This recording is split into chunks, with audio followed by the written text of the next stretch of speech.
राधे राधे प्रणाम। मैं पूनम अपने यूट्यूब चैनल पूनम सरिता संगीत में आप सबका तहे दिल से स्वागत करती हूँ और आप सबके लिए ईश्वर से मंगल कामना करती हूँ। आज हम लोग बहुत ही सुंदर विवाह गीत लेके आए हैं, बहुत ही दर्द भरा है। आप लोग सुनिएगा ज़रूर, कैसा लगा कमेंट में ज़रूर बताइएगा। खूब सारा प्यार और आशीर्वाद बनाए रखिएगा। वीडियो को ज़्यादा से ज़्यादा शेयर करिएगा। जौने दिन बेटी के भाई ले बियाहवा रे से नूरा परल भर मांग रे ललनवा, अरे से नूरा परल भर मांग रे ललनवा। ओही दिन बेटी मोर चलली ससुरवा रे बेटी के मनवा उदास रे ललनवा, अरे अखिया से बहेला नीर रे ललनवा, अरे अखिया से बहेला नीर रे ललनवा।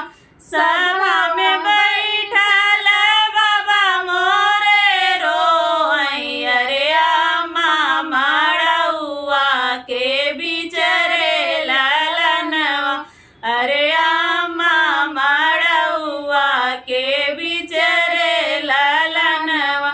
दुअर जे बैठल भैया मोरे रोई, अरे भाभी आंगनवा के बीच रे ललनवा, अरे भाभी आंगनवा के बीच रे ललनवा। अपने पिया के घर जाऊ मोरे बेटी, अरे हंसी खुशी रखिया परिवार रे ललनवा, अरे हंसी खुशी रखिया परिवार रे ललनवा।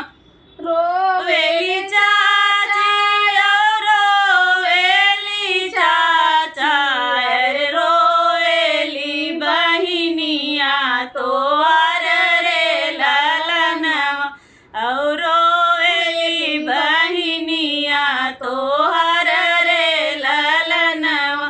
ना बोले सुगना और ना नाचे मोरवा, अरे नाही करे मैना पुकार रे ललनवा, अरे नाही करे मैना पुकार रे ललनवा।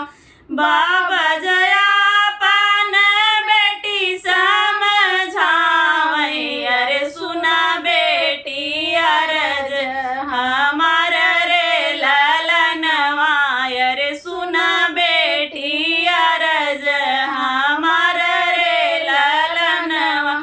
तोहरे रोवे से बेटी फटे मोर करे जवा, अरे हमसे सहल नाही जाई रे ललनवा, अरे हमसे सहल नाही जाई रे ललनवा।